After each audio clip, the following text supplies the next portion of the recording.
Asmat Gurubhyo Namaha, Asmat Parama Gurubhyo Namaha, Asmat Sarva Gurubhyo Namaha, Shri Krishna Parabrahmane Namaha, Shri Lakshmi Nrisimha Parabrahmane Namaha, Shri Lakshmi Hayavadana Parabrahmane Namaha, Sarvam Shri Krishna Paramastu. So thanks for all of you for attending this discussion in a way. Give me about 15-20 minutes or something like that. I'm going to present what I have found till now. Can you hear me? I just want to make sure we're all in communication now. Can you hear me? Please unmute yourself and let me know if you can hear me and you can see my PowerPoint. Yes, Mama, we can hear you and see. Yes, Hello? we can hear. You can hear. Okay. I had shut off my output of a sound output here, so now I can hear you. Funny that I was asking you. I know I can hear you. All right, let me just go back and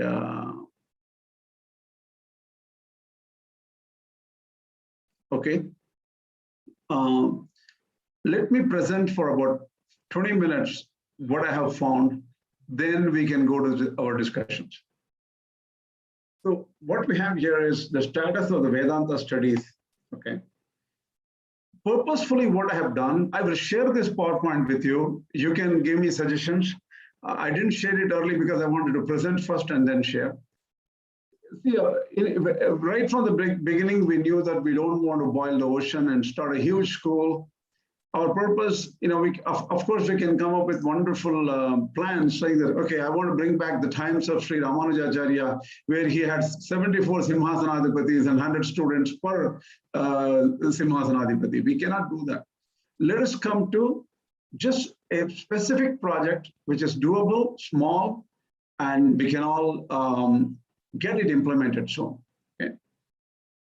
So as we know, I'm coming from only what I know about this Vedanta world, which is very little.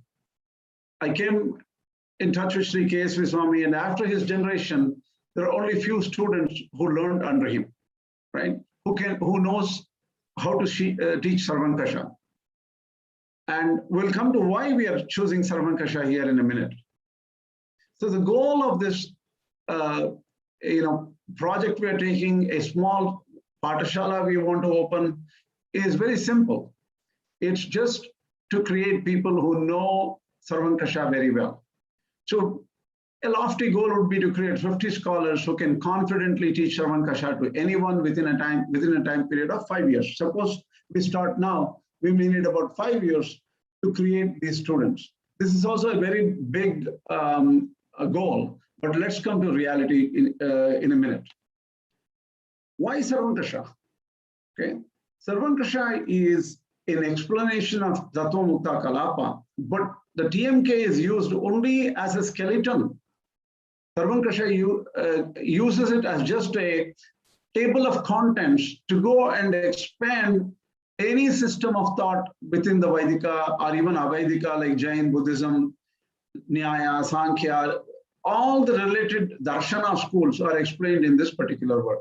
First of all, the Tattva Mukta Kalapa itself is a darshana grantha, even accepted by all other people. It's a darshana grantha. It's a very generic understanding of everything.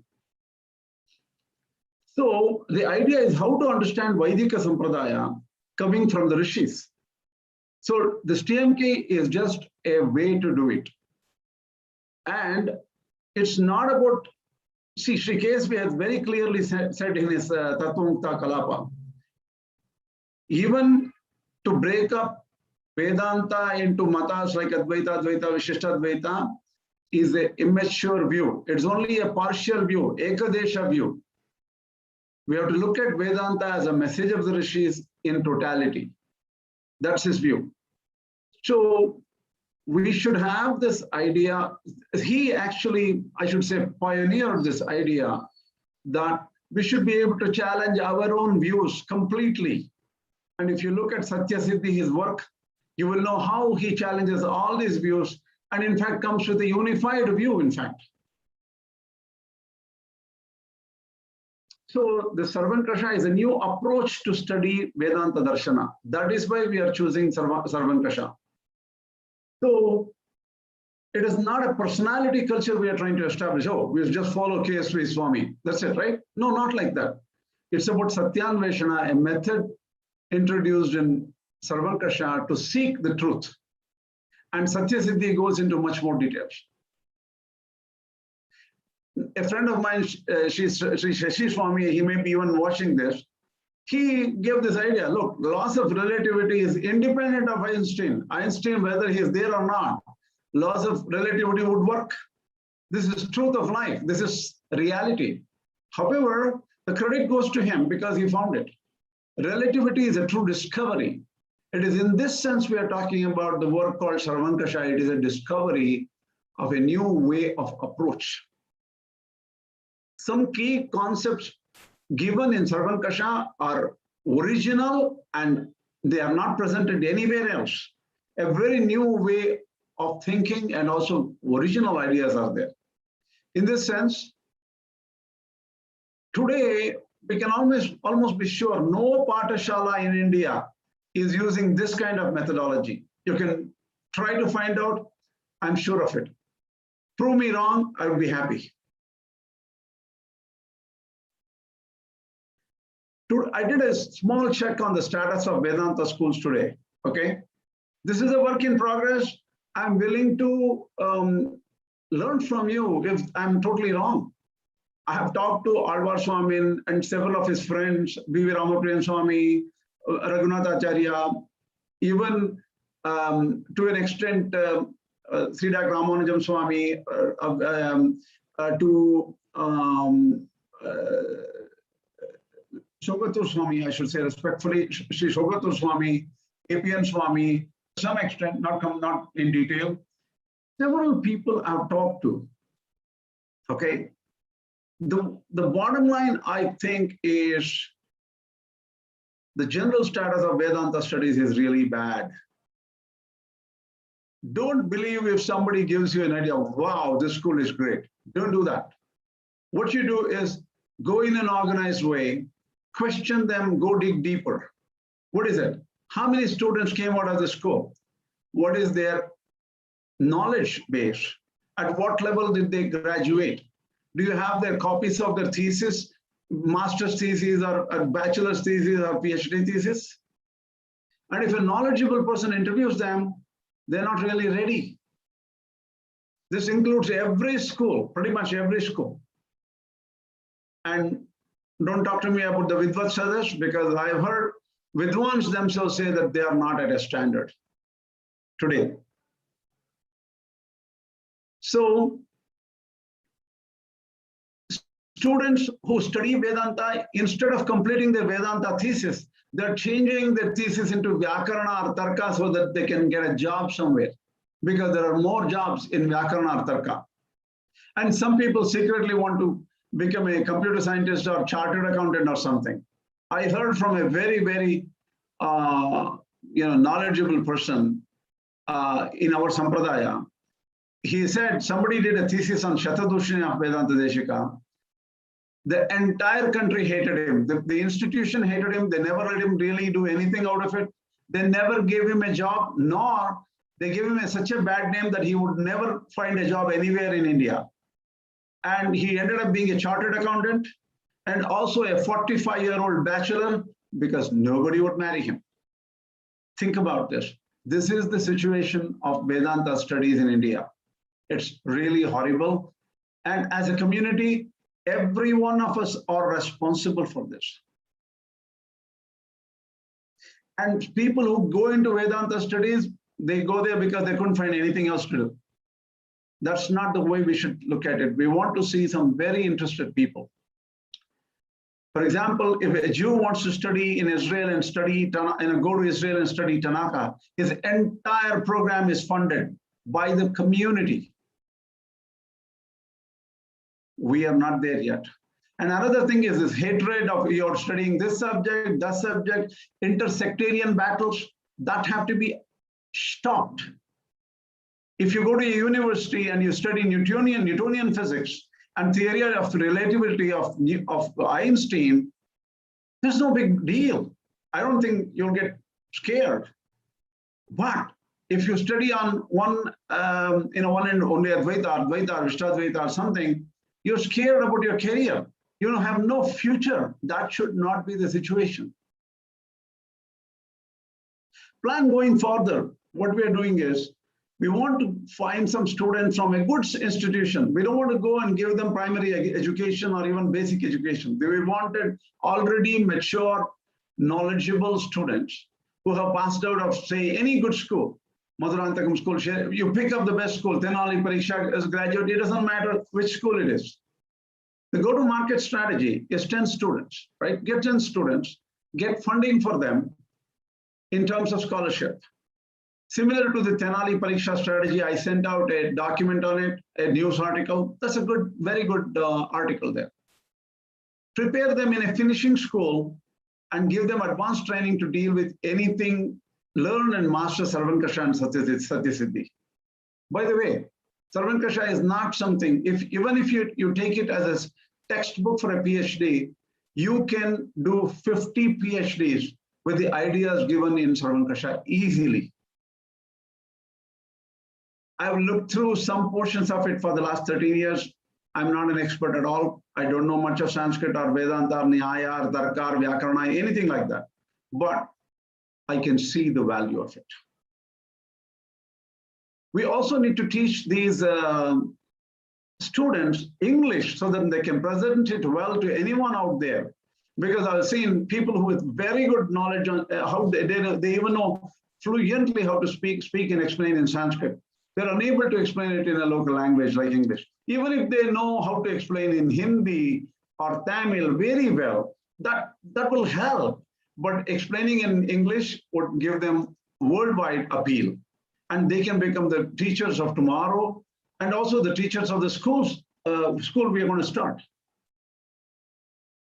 Who can do it now? Today, Sarvankasha is mastered only by a few people.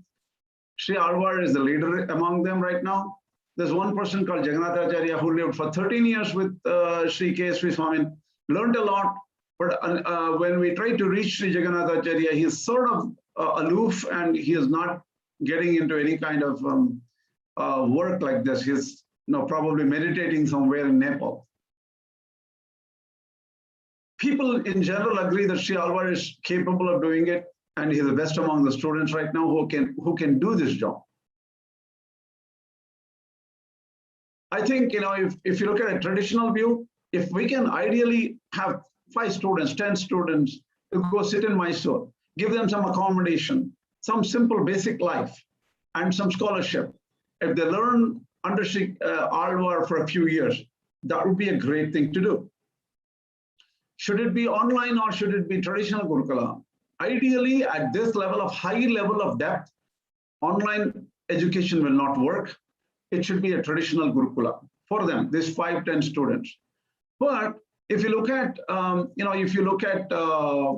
our activities, we started, thanks to Sri Alvar, he started teaching Tattvamukta Kalapa, Sarvankasha, and ideas.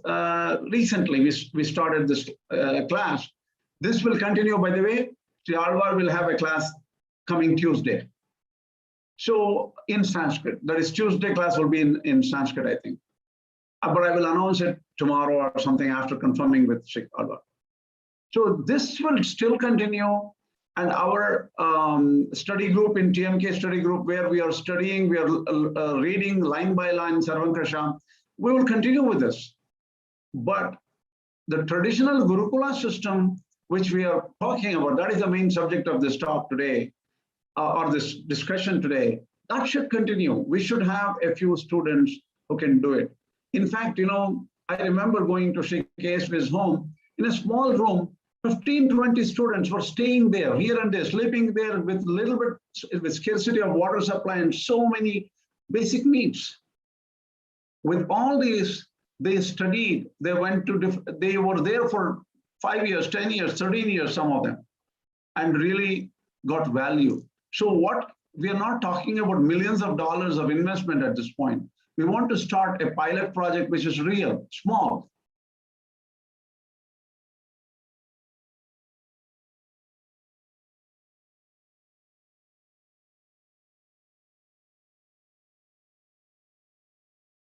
So the idea is, let us not think of future of school. First, we'll get 10 students trained. Let's see in 3-4 years or something how we do. Later on, we can include other darshana topics. Nyaya, Mimamsa, Vyakarana and all, but our focus should be Sarvankasha and very well-trained people in Sarvankasha. Now with this, I'm going to open up for discussion. Please join us. Unmute yourself. Keep yourself muted if you're not talking. I'm going to stop share just because it's easier to talk. Anybody? Did I put everybody to sleep, deep sleep? No, just one question. Who is going to be the teacher and where this class will be conducted? Sri Alvar Swamin will teach in either Mysore or Melkote, wherever he thinks that he should be staying. He has not made up his mind where he will be staying, but it'll be easiest to co-locate with him.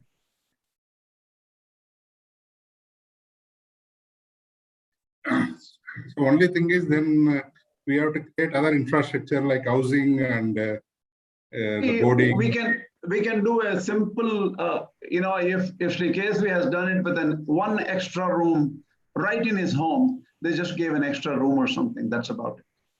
And yeah, that's correct. A couple of rooms. But we should do it slightly better than that. We should do much better than that. Okay. See, if people have the will, they can do it. What is the duration? See, the duration they will complete. The duration is still to be planned. It could be 4 or 5 years. It depends on the student's maturity. If the students can do it like extremely fast, they can do it. See, there are people like Sri Manivandan Swami who graduated out of Sri Kesri's place, and also he learned under Devanathan Swami in the Tirupati University. Those people, even if they have not done Sarvankasha earlier, I'm almost sure Manivandan Swami might have done Sarvankasha earlier, but they will do it in 2 years maybe. And some people may do it in 5 years. So it depends on the maturity of the students who are picked up. How many students do you think we will get? And do you think young students will be interested in this? This is something work in progress. We still have to find out the right students. Because the last time I talked to Sri Alvar Swamin, even one person from the graduate of Tenali school was not really up to what he thought was the standard. So it's just very hard to find the right kind of students with also the willpower and the real tenacity to go through this and be interested in it, irrespective of what happens to the career. And we will have to help him for the future career. Now, because they will ask, why would I do that? It's like you're asking me to do a suicide bombing or something. I'm going to destroy my career if I do Vedanta. You want me to jump into the, from a mountain or something? What are you asking to do? This is what they will ask you. We need to make sure these people will have a life. The community should come and say, okay, I'm going to arrange for your lectures all over the world. We'll fund you. We'll all chip in, few dollars, few rupees. Everybody will put in, and you will be taken care of. Like exactly, the career should be promised. A career for them should be promised beforehand. Exactly, we should promise. See, I don't want this to be like, oh my God, we're going to fund millions of dollars into it or somehow try to get it, which is impossible, by the way. But it's not that they should be attracted to it, that, oh, you can get a job better than your computer science degree if you do this. That's not what we're going after. We are going after initially, very, very serious students who are already in it. That is why we don't want to give them primary education or even secondary education. We want to start with already good scholars. The reason is they've already got into it because of their personal interest or their situation or whatever it is, but they are already there. It's easier to get them. Career and marriage both needs to be promised in this case for these people. Well, because the second one is very tough for me to do that, and it's up to everybody here, okay? The first one, we should make sure they get a lot of money. If a lot of money they have, then the second thing will come in, somehow it will work out. Is there any preference about the age or any qualifications? I can't hear you properly, Swamin. Is there any preference for any age or other qualifications? Is there any preference for? the age of the students or the age of the, you mean age of the student? Yeah, age or qualifications of the students. Qualifications, definitely. Age, not the first problem. Okay. Qualification, definitely. They should be, they should be able to really understand things and then have some real good background in maybe Tarka or something like that. So Alvar Swamin has a complete presentation on a finishing school, by the way. He has already, this is a 5-year plan. Lakshmi Tatacharya Swami, Alvar Swamin and all, they had this plan 5, 7, 8 years back. In fact, I can tell you almost 9 years back, he sent me the finishing school PowerPoint, which I've safely kept in my electronic black hole somewhere. Didn't do anything with it. Okay, this is not something which came up yesterday, but after seeing Tenali School, after seeing the other schools, what they're trying to do, we are waking up too late or maybe just in time, we don't know. I have a couple of points to make. Yeah, please go ahead. Yes, someone will start. So you already mentioned that people are not getting a job if they pursue a career in Vedanta, academically at least. I don't know if you are talking particularly about Vishishtadvaita Vedanta or Vedanta in general. But the thing is, you have to start somewhere where you're starting. We started from a Vishishtadvaita origin, but we are not going to restrict it in any way. That is Vishishtadvaita only. My question was, I didn't know if your comment was specifically about Vishishtadvaita Vedanta or not, or your observation was. It is. No, actually, one thing, in Nepal also, the people who studied Vedanta in general, they don't have a job. In Nepal, I can surely tell you, even Vedanta, just Vedanta will not give them a job. That is for sure. Right. In India, Advaita Vedanta may be more well organized than Vishishtadvaita Vedanta. See, for example, I can tell you one thing. The Vidyapita of Madhvacharya's Vidyapita, Satyadhyana Tirtharu or somebody who recently attained Parampadam, his school, they create 200 students or something in Vidyapita. They are so well connected with their Canara Bank and all the communities they have, business communities. They make sure they get placed in the best of the universities. We know that they're now in Delhi University. If you go, they will have these Madhva scholars from the Vidyapita. Recently, I attended a conference from Vidyapita. There were about 10, 15, 30 students over the 1 month. They were all lecturing on all systems of thought from Vidyapita. I learned Vishishtadvaita from those scholars. They are that good in presenting another system of thought, completely different from what they initially studied. But in Vidyapita, they studied everything. In fact, when I offered this course on the Hindu University of America for the Vedanta on 3 flavors of Vedanta, I took the book written by Nagasampige of this Vidyapita, which is known as Matatraya Pariksha. I copied that pretty much to describe to take the course or to teach the course. So there are institutions like these, that is Vidyapita. But when I talked to Swami Shogatur Swamin, he said that he was associated with Vidyapita for last 30 years. He said, Swamin, before you woke up, they had already had the implementation plan in progress in Vidyapita. That means we have 30 years to 40 years behind schedule.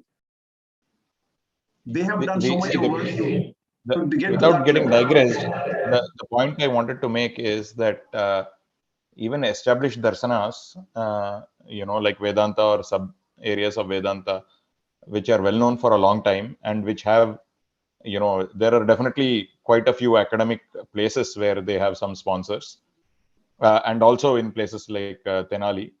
Even there, if students are actually finding it difficult to eventually make a career out of it, Sarvankasha almost seems like it is effectively a new darshana. Although, maybe calling it a darshana may not be the right word, but it's an all-encompassing new way to look at things, right? So there is as you said, there is a significant significant career risk for someone who's going into this, and therefore it seems like we need a very solid way, either through doing it through a university, because of which they'll get a PhD along with it, or some opportunities to do a postdoc, or if you want to already attract people with PhDs and make them do postdocs with some kind of guaranteed funding. These are ways we should think about this, because as you said, if it is clearly going to be, they should already have some other career and think about this as an advanced specialization. So for example, somebody has already passed the Vedanta Mahapariksha or the Nyaya Mahapariksha at Tenali. Or see, the biggest problem is we don't have something equivalent to the Tenali Pariksha in Vishishtadvaita, for example. It would be very interesting if somebody has already studied the Sribhashya or the Tattva Kalapa, and then they come to specialize in Sarvankasha. Right? So I think we need to think about something like this as a way to attract people who are already have a very good basis, like in their background. But also, see, there is no way we are going to be able to guarantee a career for someone. We can guarantee scholarship, 5 years, 10 years, however long it, we can create fellowships out of it. But they should have some way, potentially something other than Sarvankasha to, get them a career. They could become a faculty of Tarka, for example. Okay, let me stop you a little bit, because I don't want people to get confused about this, a new darshana and all this. That's totally wrong. Okay, what Sarvankasha is mainly is, it has a lot of basis in the Vishishtadvaita, but it says that analyze other schools of thought with an impartial mind. This is in fact not the work of Sri Kesvi. Paragalamada Swami himself used to have 3 or 4 books or 10 books in front of him and compare all the different schools of thought with an impartial mind. Okay, this is not a new darshana that will send a wrong message to people. It's not. It is totally Vaidika darshana, open-minded analysis of Vaidika darshana. The terminology, we can agree to differ on that. I'm not insisting on calling it a darshana.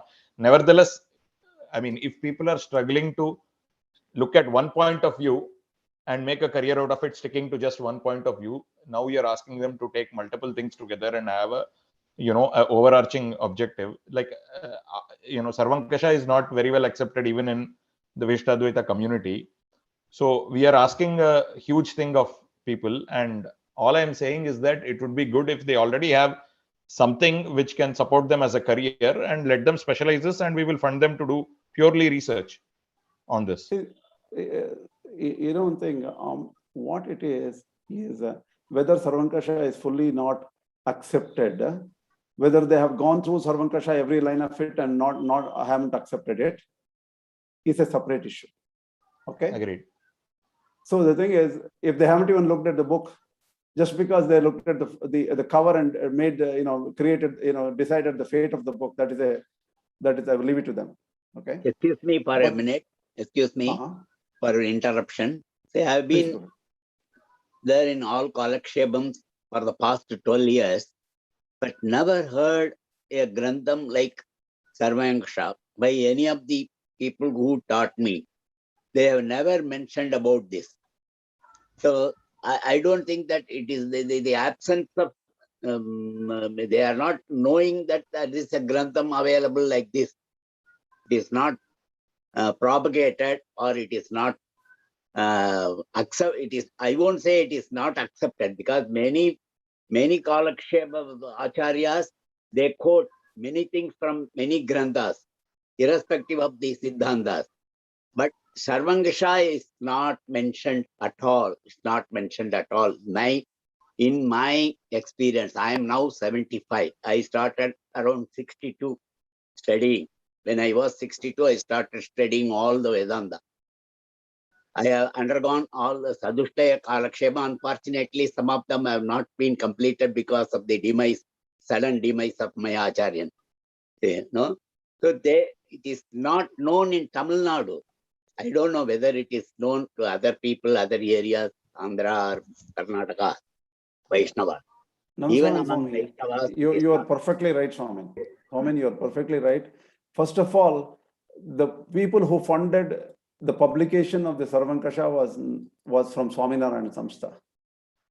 Okay. So the thing is, it was recently published in 1990s or something like that. So it's very possible that it has not found deeply, it has not been spread around or something like that. That's definitely there. So we don't know why it was not studied widely. But what we are saying is, as students of Sarvankasha, students of Sri K.S.V. Swamin, we would like to have somehow few people study and learn and go further with it. So we want to do something about it. Namaste, sir. Again. Please wait, Prashantji. Let Srinivasa Vardhan talk. No, I am Devananda.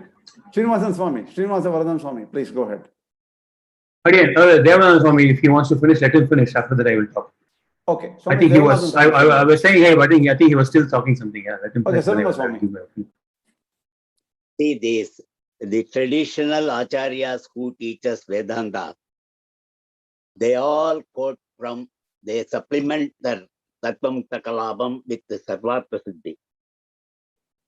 No? And they have never have come across this Sarvanksha. They have never studied it, even that. See, I would like to make a small modification, Swami, if you allow me. Please. Recently, I met Munitrayam Swami, the current Munitrayam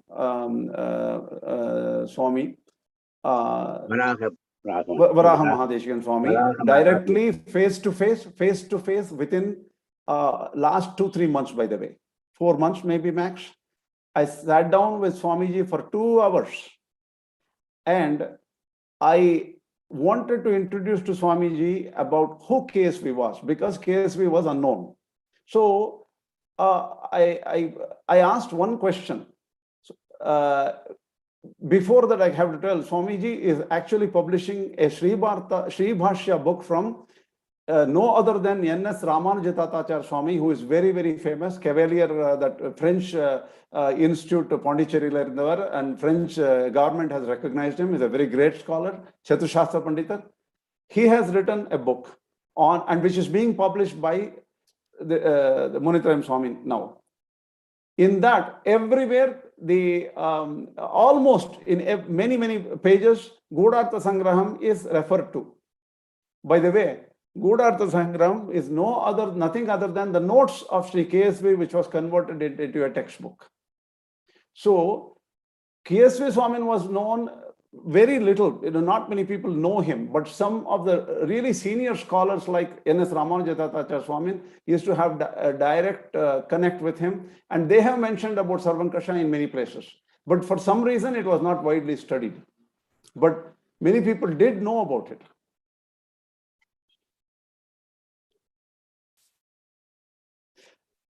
Srinivasa Vardhan Swami, please.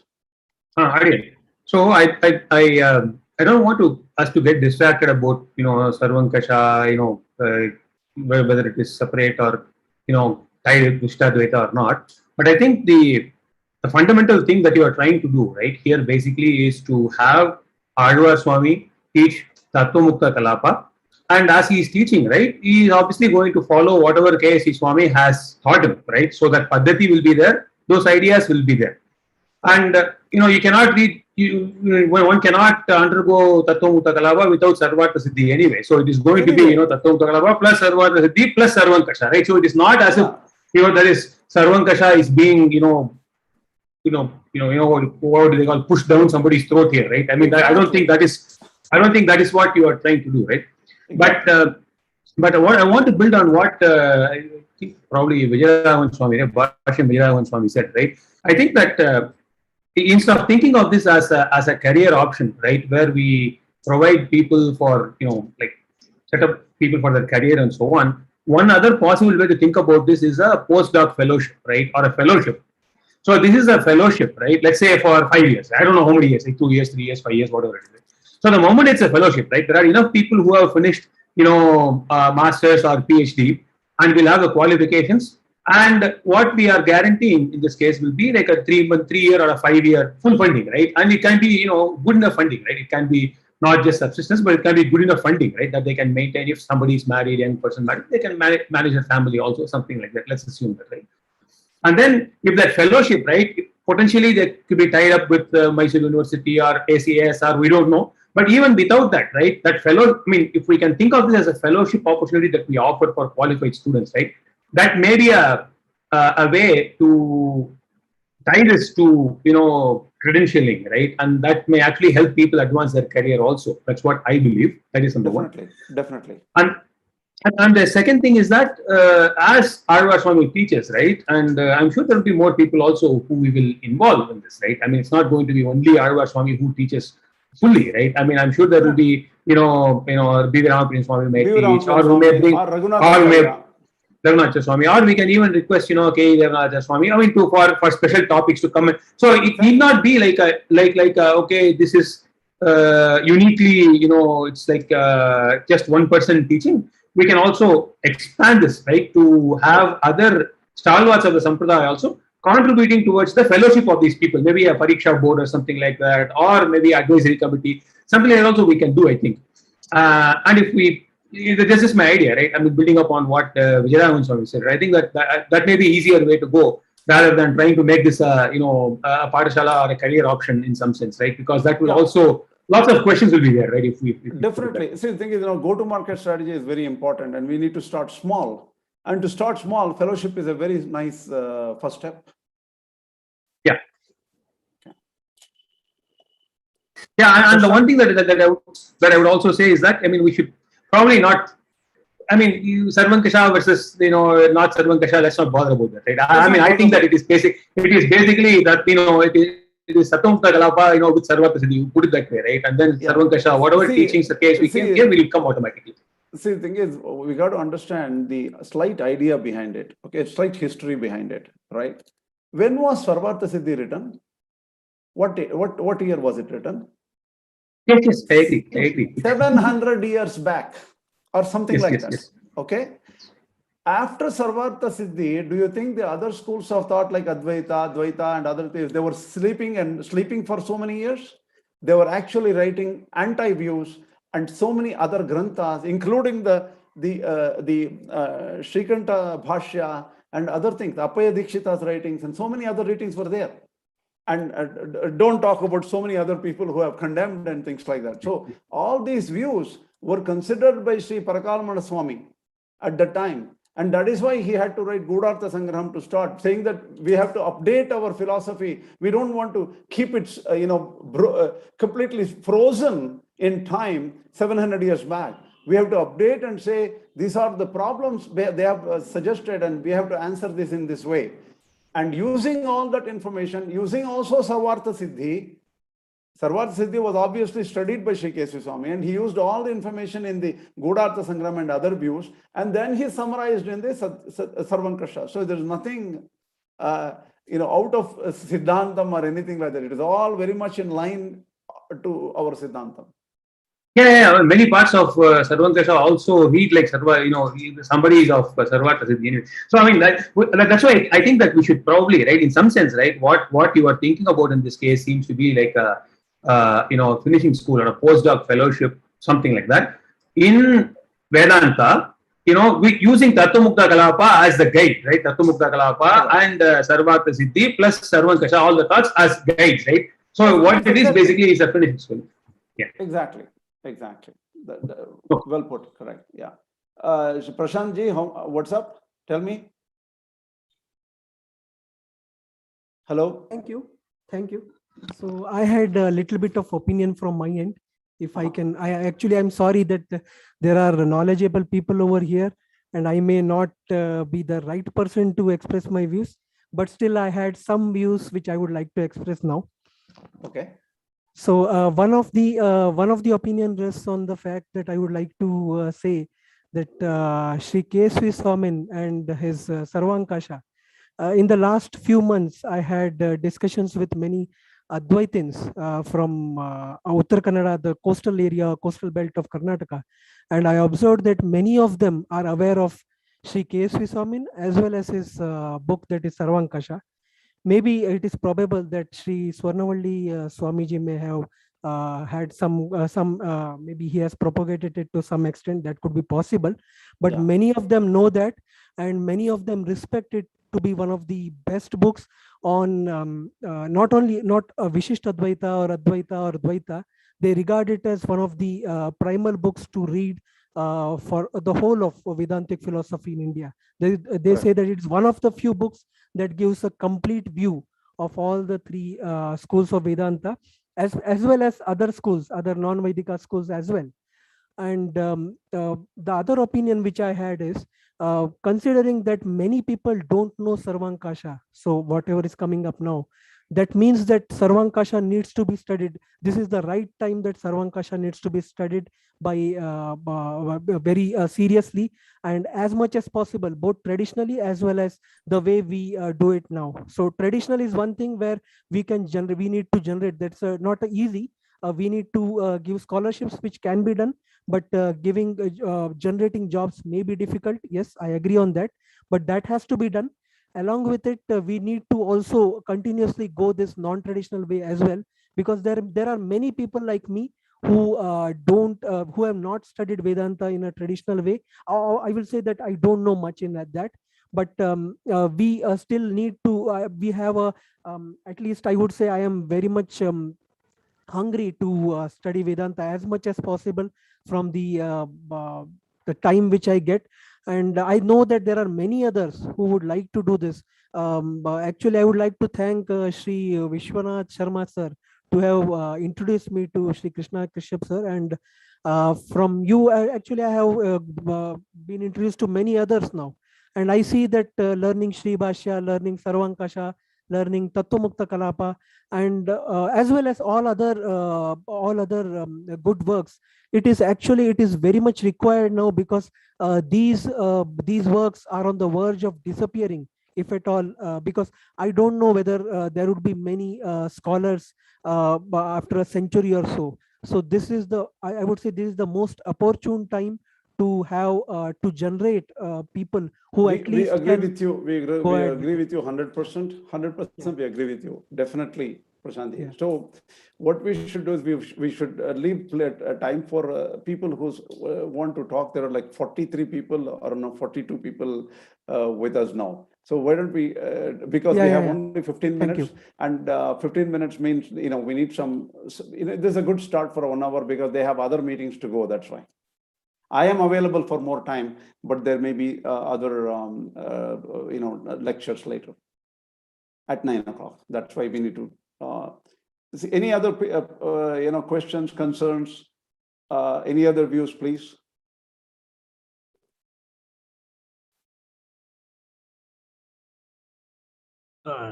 Krishna Suresh here. Yes. I think it is very natural for people, for those who have studied Tattvamukta Kalapa already, they'll be curious to know about this Sarvankasha.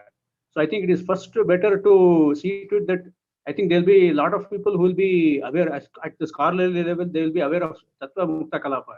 Probably we can actually start from there.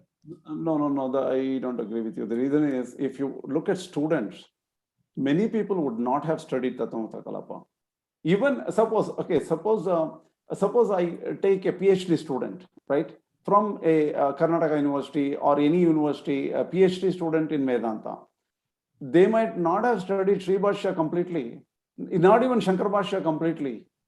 If it depends on their thesis, what thesis they chose, they would have only done a specific cross section of the thesis, which may include a couple of different books and some textbooks.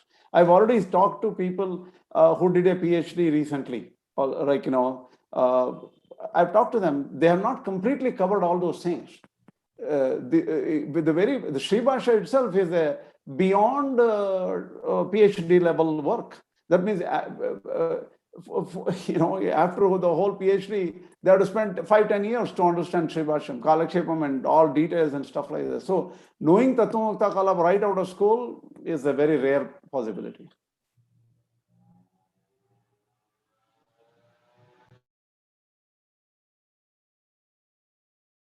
I think we should send out a bulletin like that and announce that we are good. The trust is formed or something like that, and then give out the various details of the students and their qualification and the facilities available, for them to stay and then study, and where this will lead to their livelihood, in what way this will supplement their already the existing knowledge on them. All those things we make out a detailed bulletin like that. Then wait for some time to get the responses from various quarters, and then form a institute like things, and then we can contribute. Definitely. We have already started a Satyanveshana trust. We have registered the trust. In fact, the paperwork will be, it's not a real trust, but it's just a Satyanveshana non-profit organization. We've already formed it. We are just waiting for some paperwork, and we will get that all done very soon. That's already in action. The other thing is the details of having a pilot project and facilities and other things. I'm going to discuss it. Before that, we have to arrange for funding, initial funding, pilot funding we need, right? That we will start working with it now. We need the help of everybody. It is not like an individual project or anything like that. We know it takes a long time and a lot of effort from everyone. We request everybody sincerely to help us. And any contribution should also... We will send out the bulletin and summaries. We'll slowly do it, but I'm trying to make things concrete before I can send details. Yeah. So we must also get some exemption from income tax exemption. That we can do. We are working on it. Already I'm working on the income tax exemption already. Now we have to do some more work on it. That's a little bit longer process. We have to wait for it. Yeah.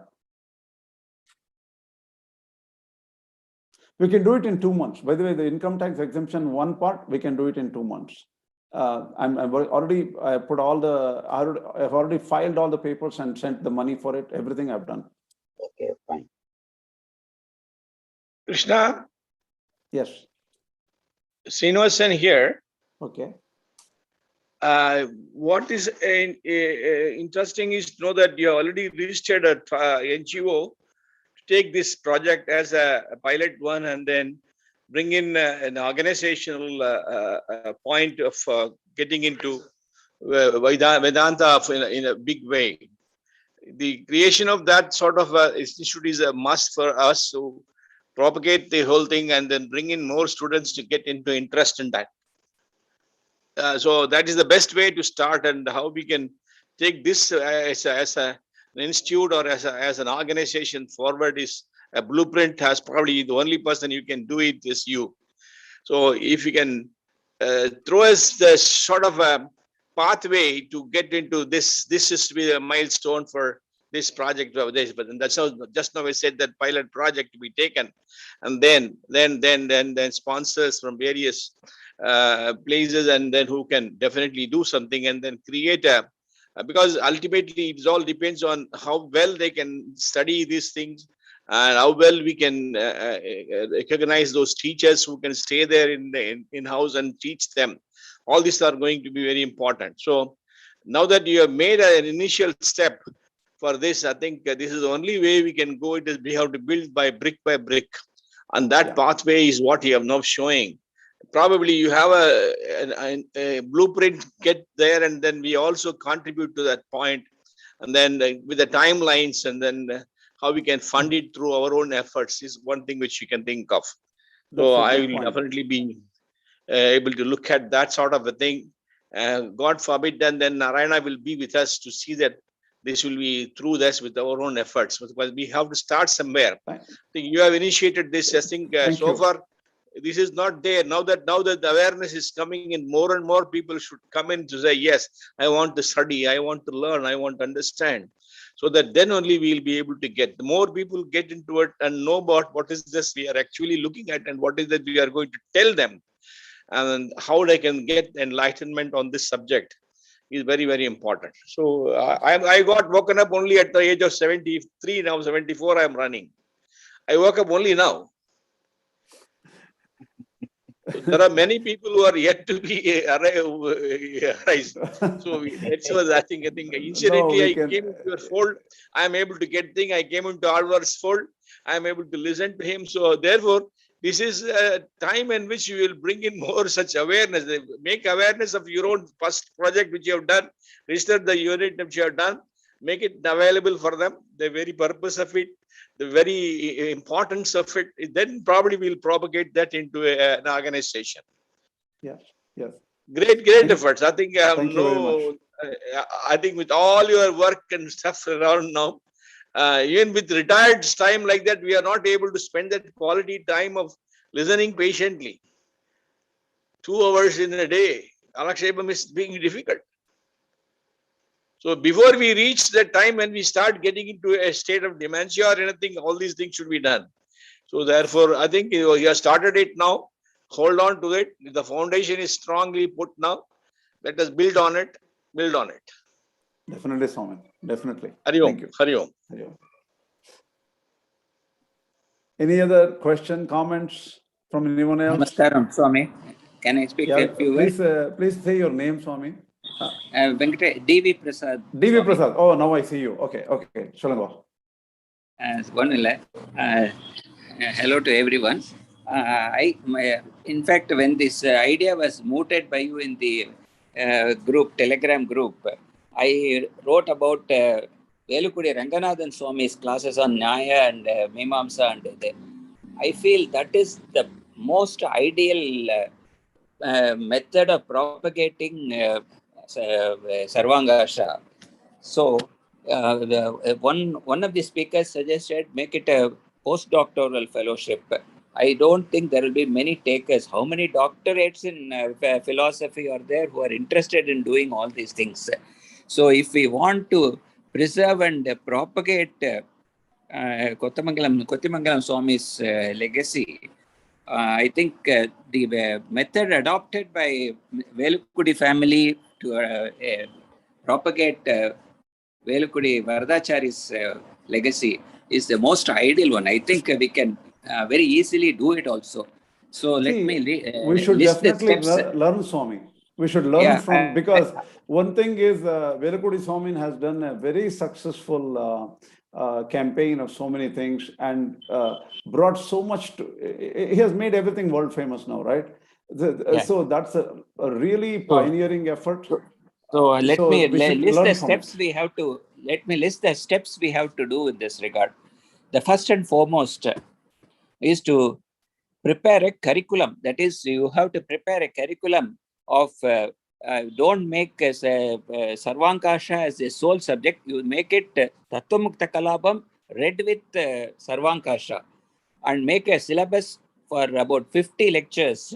And this curriculum has to be formulated by all the students of KSV Swami, giving their mind for every chapter. For every chapter, you circulate the syllabus, ask them to provide their inputs. First, prepare a syllabus.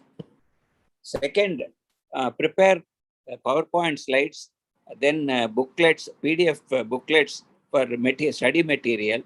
Third, you find the person who with the most communicative abilities, who can speak continuously for about 1 hour or 1.5 hours and explain each chapter.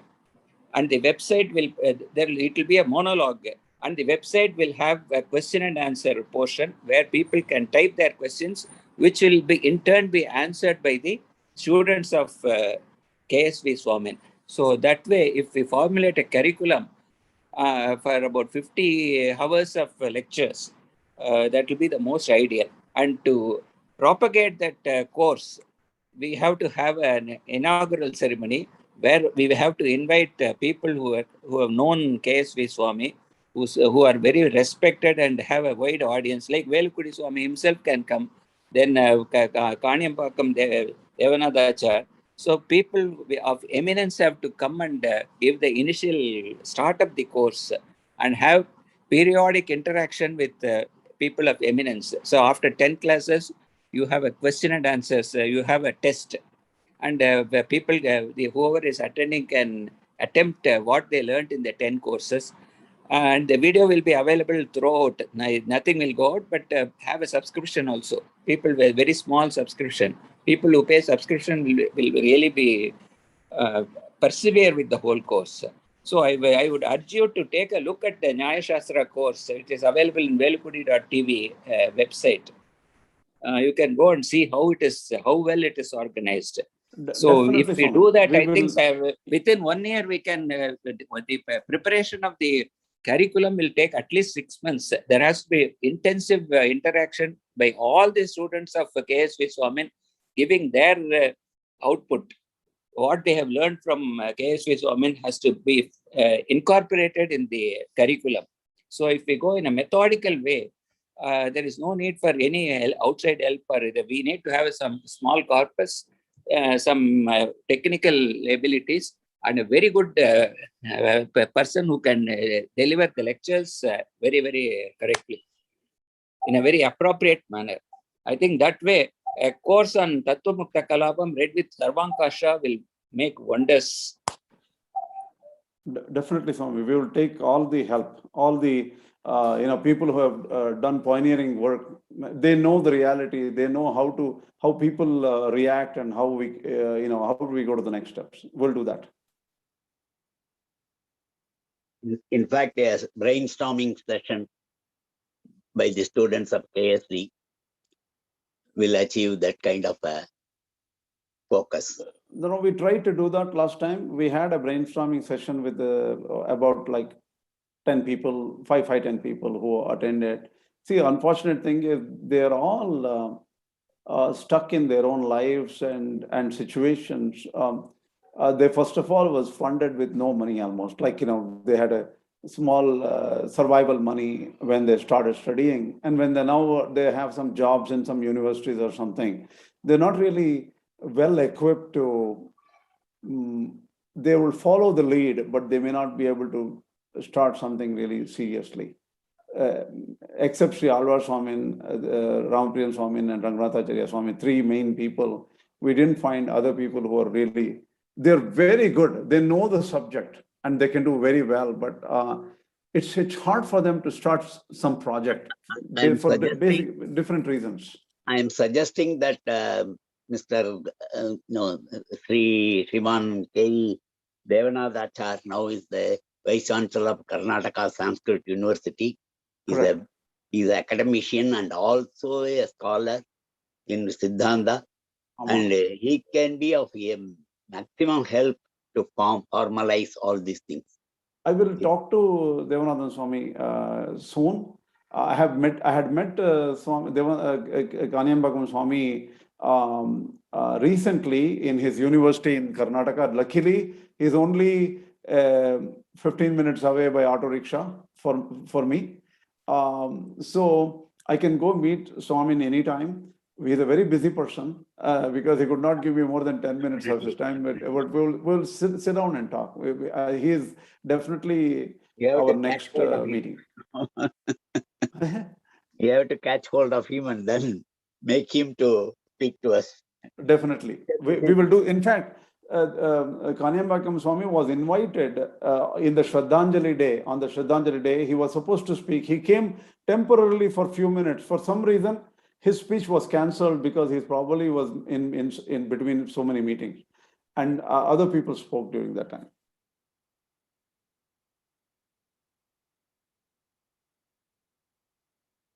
It's already 9 o'clock. Any other suggestions? We can always do some things offline too. Thank you for all your attendance. We have like 40 something people. We will end it now if we don't have any serious issue to talk about. I just want to make a final comment. If you find the students and set up the infrastructure and environment for them to spend 500 to 1,000 hours so that they can learn Sarvankasha, we can get the funding for both the teacher and the student so that this can be spread. That's a good. Thank you very much. Definitely. One small piece of information is when Andavan gave the Andavan, the Pracharyan now, he gave Sri Mushnam Andavan. He gave Sri Mushnam. gave a test to Kanimbakam and my Acharya Manargudi Swami when they were students. If they are able to recite 500 slokas of Tattvamukta Kalapam, they will be given 1,000 rupees. It is only two people who got his. One is K.E. Devanadachar and another is Manargudi Swami. Wow. Wow. As a piece of info, this was told personally by my Acharya Manargudi Swami to me while I was taking him in a car to a venue of the Kalakshepa. Very In good. Chennai. Very good. At least we can talk to Swami Devanathan K. Swami now because we cannot talk to the other person. Yeah. Yeah. Thank you. Okay, then we will stop here. Asmat Gurubhyo Namaha, Asmat Parama Gurubhyo Namaha, Asmat Sarva Gurubhyo Namaha, Shri Krishna Parabrahmane Namaha, Shri Lakshmi Sama Parabrahmane Namaha, Shri Lakshmi Hayavadana Parabrahmane Namaha, Sarvam Shri Krishna Paramastu. This is just a discussion. Please take it lightly. Sometimes we get emotional and other things like that, but we just have to get this working. That's all. We just have to work together. Okay. Thank you. Sorry for if I have hurt anybody. Sorry, Asmat Gurubhyo Namaha. Thank you.